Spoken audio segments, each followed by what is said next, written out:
mga kamami, maulan na Monday today at walang pasok ang mga estudyante. Siya nga pala, tonight, ito ang ating plano na recipe. Marinate tayo ng pork. Ayan, ng meat. Ito ay pork steak.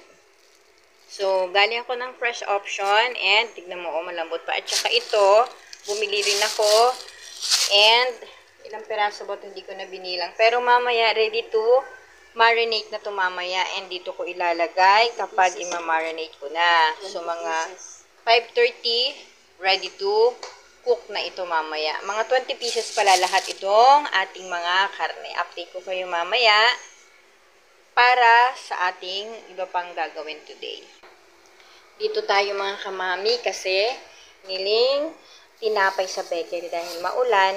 Meron tayong masarap na pangkape. Ang ensimada na paborito ng mga bagets at ito ay ang paborito ng mami. Ato, gusto ko tong kababayan na to eh. Kumbaga sa amin, mamon ang tawag dyan. Partner natin sa kape. Dalawa yan. Isa sa akin at isa kay kapatid at ito ay para sa mga bagets. Huwag nyo nang intindihin yung aking manicure ha at hindi pa ako nakakapagpalinis. Meron pa rin tayo ditong hinog na papaya. Ready to eat na to pero mamaya na namin kakainin. Meron din tayong saging. And i-check ko yung labas kasi maulan pa rin. Inaantay ko yung delivery ng tubig. I mean, yung si kuya dahil kukunin niya yung mga lalagyan ng tubig dahil umorder si kapatid. Wala pa siya hanggang ngayon. So, ito yung weather natin. Katatapos lang umulan. Dahil may bagyo nga. Pero dito sa amin, hindi gaanong malakas ang ulan. Kasi kapag tuloy-tuloy ang ulan, doon sa baba, binabaha yan. Super lalim dyan. Yan. Dito tayo. Ito.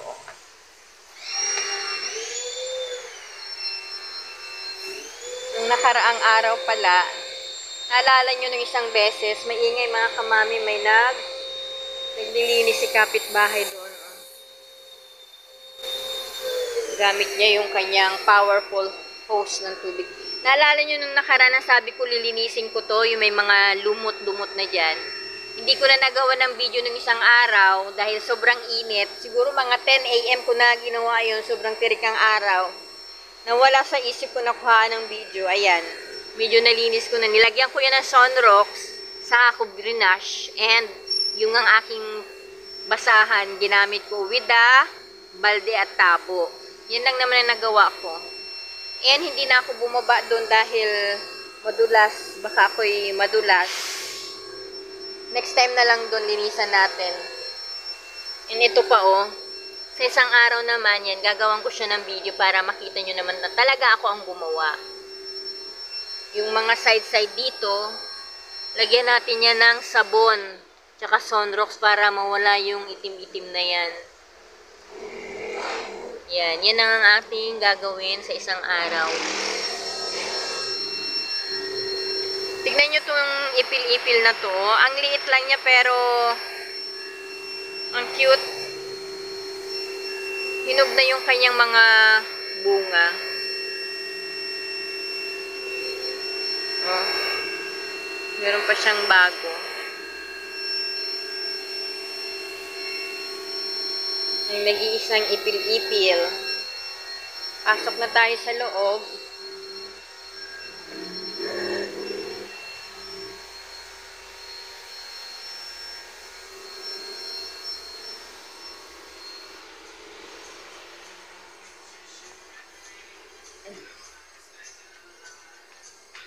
Ito nung isang araw pala, nandito si Tali, naglalaro.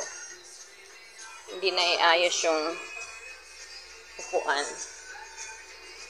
Nasa taas si Tali ngayon. Nanonood ng unicorn.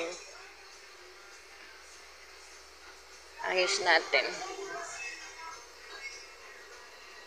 Tabi.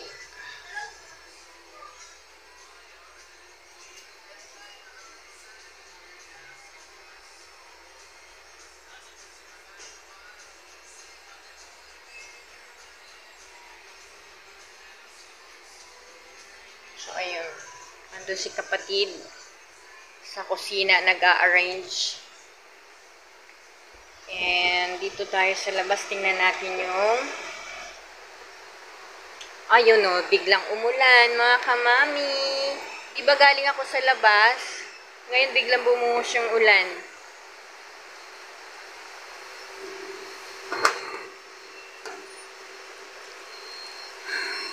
Galing ako doon kanina. Kita nyo yun yung parang alulod doon. Lumalabas yung tubig. Mula na naman.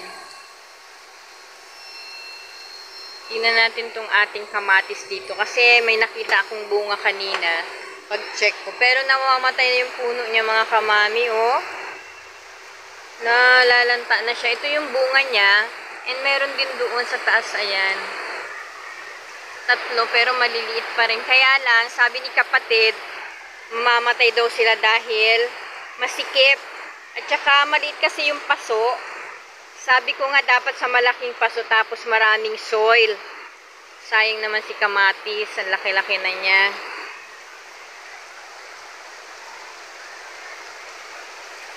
An itong si ating sili. Ayan. Meron na siyang bulaklak. Isa. So, ibig sabihin, mamumunga na rin si sili.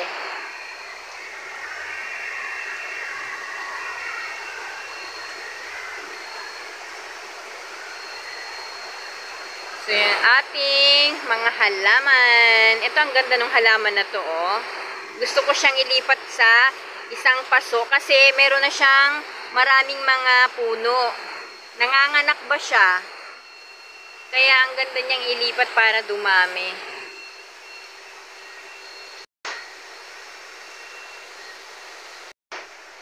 At saka ito pala, namumulaklak na siya to. Nung bumili yung kapatid ko ng soil, tatlong maliliit na sack ng soil, meron siyang free na halaman. Ang plano niya, ilipat daw niya sa malaking paso din kasi ang dami namang puno. Kasi ang ganda ng bulaklak niya, oh. Diba?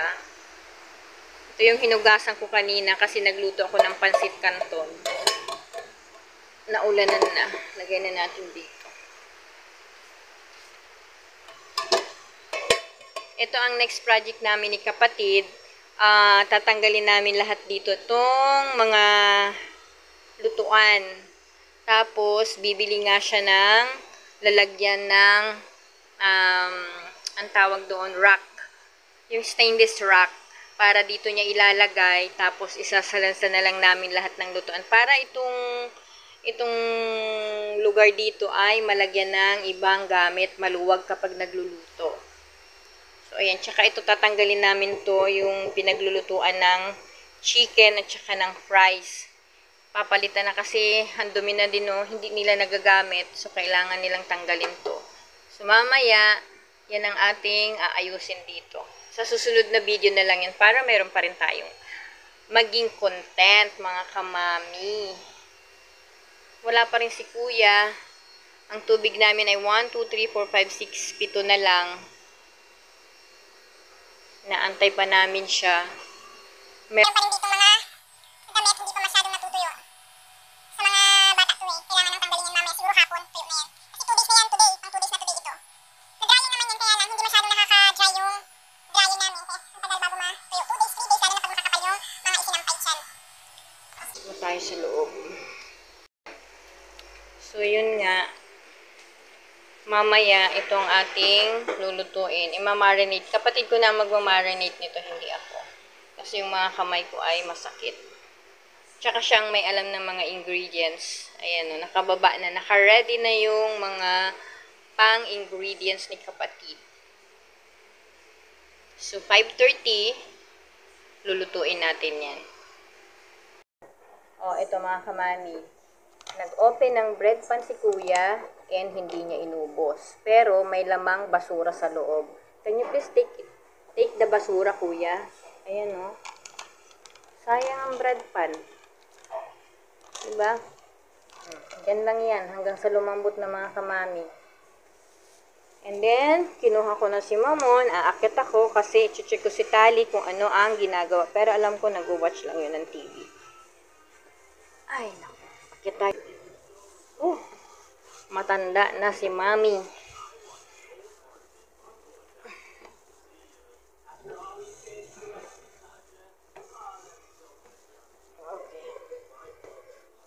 Look at her. What are you doing? Why are you sitting like that? What are you watching? What are you watching? What is that? You answer, Mommy. What are you watching? What are you watching? You don't know? You're watching what? Huh? Nag-watch siya kasama niya si Ate Candice. You watching unicorn? No. What? Huh? What are you watching? What are you watching? Oh, Habang nalaglag. nakabisti na si Rusty. Hello mga kamami! Tapos na kami kumain. Ito pa rin ang ating ay nagpaalam na magbabago barbecue. na si Hindi pa rin Ate nauubos. at ibinulong mo na Ito ang ating pork steak. Kumain na ang mga bata. Kumain na rin ako. masyadong bumibili na. Meron tayong Kaya appetizer hindi na naman masyadong gulay. Ang mabibigat lakas ng ang ulan sila. mga kamami. Magbantay mag-isa. Si kapatid kumakain. O, di ba? Nasa Ang bilis kaldero ni na yung Panginoon nilaga. ay may isang matandang Lakas ng ulan.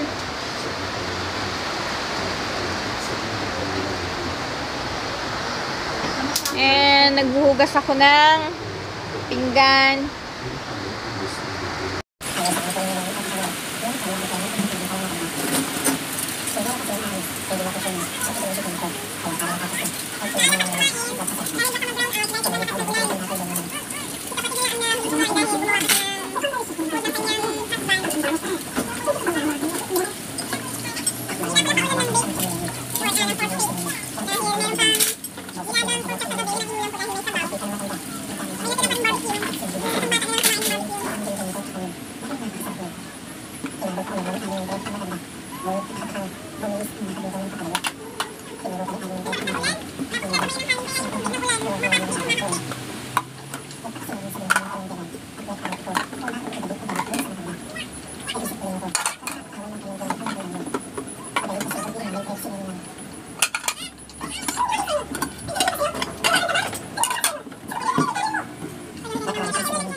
So, I'm done. Nakapagligpit na ako. Ito bukas. Re-refill ko yan bukas ng dishwashing.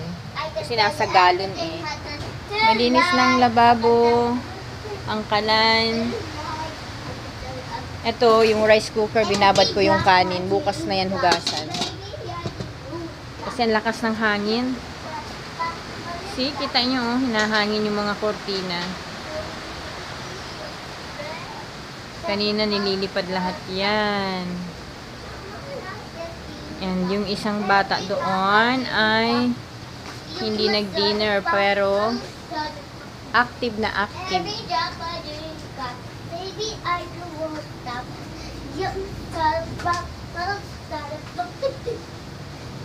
She's dancing. And meron tayong kakainin mamaya habang nag-i-edit tayo. So, ito yung gulay na niluto sa butter ng kapatid ko. Hindi naubos. Yan ang kakainin natin.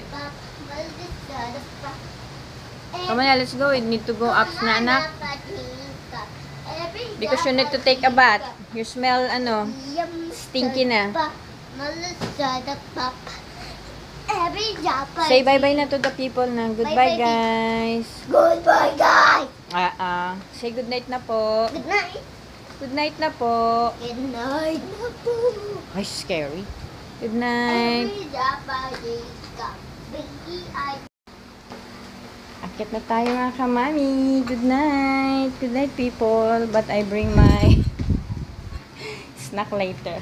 I cannot bring the bread because I have a lot of iron. Very good si kapatid. Pinadala na yung ating tinapay. Kasi mamaya, kapag nagutom tayo at tinamad na tayong bumaba, dala na natin ang bread. Ito na naman tayo sa stairs. Hirap umakyat ni mami. Op! Yeah! Ow!